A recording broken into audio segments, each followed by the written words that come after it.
தமிழ் மூலம் ஆங்கிலம் English through Tamil by SNH Maniyan. Episode 3. சாதாரண நிகழ்காலம் பன்மை எழுவாய். Simple present plural subject. முதல்ல 2 அறிமுக வகுப்புகள்ல ஆங்கில எழுத்துக்களோட ஒலிக்கும் தன்மைகளை பத்தி தெரிஞ்சுக்கிட்டோம். அதை நமக்கு பழக்கப்பட்ட வழிமுறைக்கு கொண்டு வந்து பெரும்பாலான ஒலிகளை சுலபமா படிக்கவும் எழுதவும் கத்துக்கிட்டோம். இப்போ எளிமையான வாக்கிய அமைப்புகளை பார்ப்போம். வாக்கியங்களை கால அடிப்படையில அணுகுவோம். சொல்ல வரும் கருத்தோ செய்தியோ எதை பற்றியதாக இருந்தாலும் யாரை பற்றியதாக இருந்தாலும் அது நிகழ்காலம், கடந்த காலம், வருங்காலம் என்பதான 3 காலங்களுக்குட்பட்டதாக தான் இருக்கும். இதை வகைப்படுத்த புரிஞ்சுக்கிட்டா பாதி வேலை ஓவர். நிகழ்காலம், கடந்த காலம், வருங்காலம் என்பதான 3 காலங்கள் உண்டுன்னு பார்த்தோம். அந்த 3 காலங்கள்லயும் சாதாரண நிகழ்வு, தொடர் நிகழ்வுன்னு 2 வகை இருக்கு. நான் படிக்கிறேன், இது சாதாரண நிகழ்வு. என்னப்பா செய்யறான்னு கேட்டதுக்கு நான் சொல்ற பதில் இது. நான் அந்த காலகட்டத்துல ஒரு மாணவனா இருக்கேன், பள்ளியிலோ கல்லூரியிலோ படிக்கிறேன் என்பதையே அந்த வாக்கியம் வெளிப்படுத்துது. அப்படி சொல்ற அந்த நேரத்துல நான் கையில புத்தகத்தை வச்சுக்கிட்டு படிச்சுக்கிட்டு இருக்க தேவையில்லை. நான் அந்த பருவத்தில் பொதுவாக செய்யற ஒரு விஷயத்த கேட்ட கேள்விக்கு பதிலா சொல்றேன். இதற்கு மாறாக கேள்வி கேட்கிற நேரத்துல கையில புத்தகத்தை வச்சுக்கிட்டு படிச்சுக்கிட்டு இருந்தா படித்து கொண்டிருக்கிறேன் அல்லது படிச்சுக்கிட்டு இருக்கேன்னு பதில் சொல்லியிருப்பேன். காரணம், அங்கே படிப்பது நிகழ்ந்து கொண்டிருக்கிறது, படிப்பு தொடர்கிறது. இததான் தொடர் நிகழ்காலம்னு சொல்றோம். நான் படிக்கிறேன் அப்படின்னா சாதாரண நிகழ்காலம், நான் படித்து கொண்டிருக்கிறேன் அப்படின்னா தொடர் நிகழ்காலம். நிகழ்காலம், கடந்த காலம், எதிர்காலம் என்ற 3 காலங்கள்லையும் இப்படி சாதாரண நிகழ்வு மற்றும் தொடர் நிகழ்வு என்பதாக 2 வகை நிகழ்வுகள் உண்டு. இப்போ ஒவ்வொரு காலமா பார்க்கலாம்.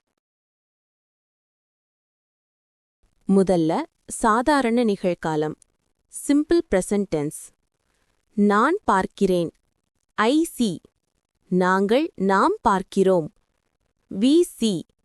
நீ பார்க்கிறாய், யூ சி. நீங்கள் பார்க்கிறீர்கள், யூ சி. அவர்கள் பார்க்கிறார்கள், தே சி. கனமான தே. அவை பார்க்கின்றன, தே சி. அவை பார்க்கின்றன, தோஸ் சி. இவை பார்க்கின்றன, தீஸ் சி. இதுதாங்க சாதாரண நிகழ்காலத்தோட அடிப்படையான வாக்கிய அமைப்பு. இத நல்லா புரிஞ்சுக்கிட்டீங்கன்னா மத்ததெல்லாம் ரொம்ப ஈஸி. இதுல கலர் பண்ணிருக்க சொற்களை தமிழ்ல எழுவாயினும் ஆங்கிலத்துல சப்ஜெக்ட்னும் சொல்லுவாங்க. நீங்க பாக்குற வண்ணம் பூசப்பட்ட சொற்கள், அதாவது சப்ஜெக்ட்ஸ் எல்லாமே ப்ளூரல்ஸ் எனப்படும் பன்மை சொற்கள் தான், நான் என்று பொருள் தரும் ஐ உள்பட. இப்படி ஒரு பன்மை சொல் சப்ஜெக்டாக வரப்போ அந்த சப்ஜெக்ட் செய்கின்ற செயலை, வினையை குறிக்கின்ற வேர்ப் எனப்படும் வினைச்சொல் அதோட மூல வடிவத்திலேயே இருக்கும். இங்க நாம எடுத்துக்கிட்ட சி எனப்படும் வேர்ப் அல்லது வினைச்சொல் பார்க்கின்ற செயலை அல்லது வினையை அல்லது வேலையை குறிக்கின்ற ஆங்கிலச் சொல்.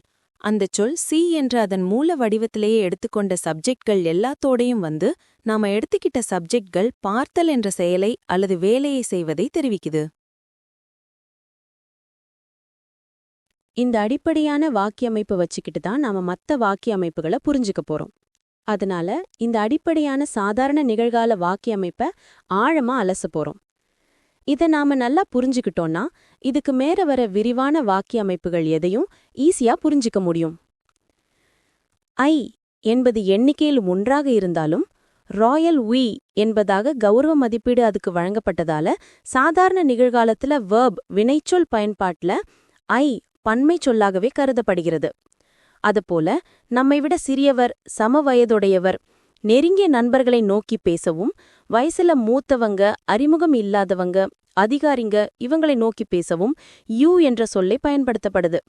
தமிழ்ல உள்ளது போல நீ, நீங்கள் என்கிற வேறுபாடு இல்ல. அதனால யூ என்ற சொல்லும் பன்மை சொல்லாகவே வகைப்படுத்தப்பட்டுள்ளது. அதனால ஐ, யூ உட்பட எந்த பன்மை சொல் சப்ஜெக்டாக வந்தாலும் சாதாரண நிகழ்கால வாக்கியங்கள்ல அதை குறித்து வரும் வேர்ப், வினைச்சொல் அதோட மூல வடிவத்திலேயே இருக்கும். இத நல்லா நினைவுல பதிய வச்சுக்கணும். இதுக்கு இன்னும் சில வினைச்சொற்களோட வேர்ப்ஸோட பயிற்சி செஞ்சு பார்க்கறது நல்லது.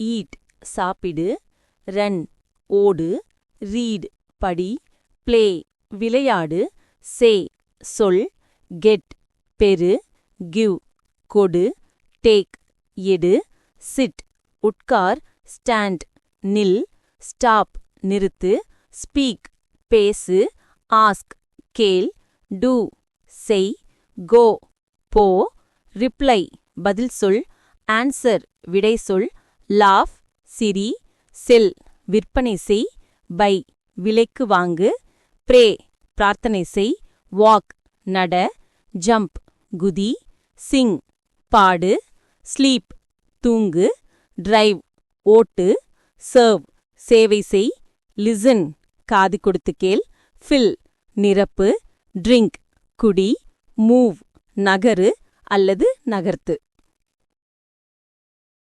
ஐ ஈட் நான் சாப்பிடுகிறேன்.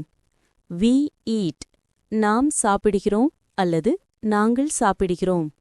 யூ ஈட் நீ சாப்பிடுகிறாய் அல்லது நீங்கள் சாப்பிடுகிறீர்கள். தே ஈட் அவர்கள் சாப்பிடுகிறார்கள் அல்லது அவை சாப்பிடுகின்றன. தீஸ் ஈட் இவை சாப்பிடுகின்றன. தோஸ் ஈட் அவை சாப்பிடுகின்றன. அடுத்து ஐ டு நான் செய்கிறேன். வி டு நாங்கள் செய்கிறோம் நாம் செய்கிறோம். யூ டு நீ செய் செய்கிறாய் நீங்க செய்யுங்க செய்கிறீங்க. தே டு அவர்கள் செய்கிறார்கள் அவை செய்கின்றன. தீஸ் டு இவை செய்கின்றன. தோஸ் டு அவை செய்கின்றன. 2 வர்புகளை நான் செஞ்சு காட்டியிருக்கேன். மீதி இருக்கிறத நீங்க செஞ்சு பழகுங்க. இதுல ஒரு விஷயம் நினைவு வச்சுக்குங்க. தே என்ற சொல் அவர்கள் என்று 3ஆம் மனிதர்களை குறிப்பிடுவது போல ஒன்றுக்கு மேற்பட்ட விலங்குகளையும் உயிரற்ற பொருட்களையும் குறிப்பிட சொல்லாகவும் பயன்படுத்தப்படுது. பொதுவா விலங்குகள் உயிரற்ற பொருட்கள் விஷயத்துல தீஸ் தோஸ் என்ற பன்மை சொற்களை பயன்படுத்துறது தான் முறை.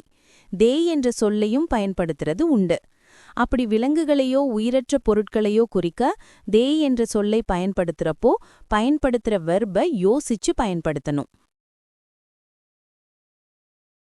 அவை படிக்கின்றன என்பதோ பேனா அல்லது பென்சிலை தவிர மற்ற பொருட்கள் சப்ஜெக்டா வரப்போ அவை எழுதுகின்றன என்பதோ பொருத்தமா இருக்காது இல்லையா? ஓகே, பயிற்சியை தொடங்குங்க. ஒவ்வொரு பயிற்சியையும் முறையா முழுமையா செஞ்சு புரிஞ்சுக்கிட்டு அடுத்த கட்டத்துக்கு போங்க. அப்பதான் அடுத்த கட்டம் எளிமையா புரியும். இந்த பாடப்பகுதியில I, we, you, they, those, these என்ற வார்த்தைகள் சப்ஜெக்டா வரப்போ சாதாரண நிகழ்கால வாக்கியங்கள் எப்படி அமைகின்றன என்பதை பார்த்தோம். இது எல்லாமே பன்மை சொற்களா கருதப்படுவதையும் பார்த்தோம்.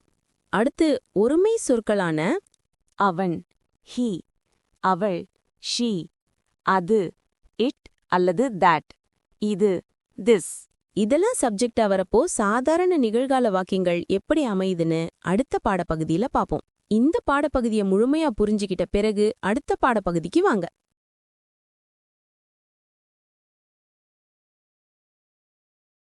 அடுத்த பாடத்துக்கு போறதுக்கு முன்ன ஒரு விஷயத்தை உங்க கவனத்துக்கு கொண்டு வர ஆசைப்படுறேன்.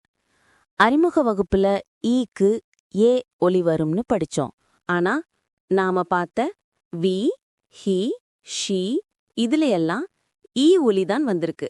இதுல ப்ரீ என்பதையும் சேர்த்துக்கலாம். இதுலயும் ஈயோட ஒலி ஈதான். இதுல நாம என்ன பாக்குறோம்னா இது எல்லாமே ஈல முடியிற சொற்கள். அதோட ஈக்கு முன்னால வந்துள்ள எழுத்துக்கள் எல்லாமே மெய்யெழுத்துக்கள் எனப்படும் கான்சனன்ட்ஸ் தான். இப்படி வருகின்ற சொற்களில் ஈயின் ஒலி ஈயாவே இருக்கு. சரி, அடுத்த பாடத்துக்கு போவோம்.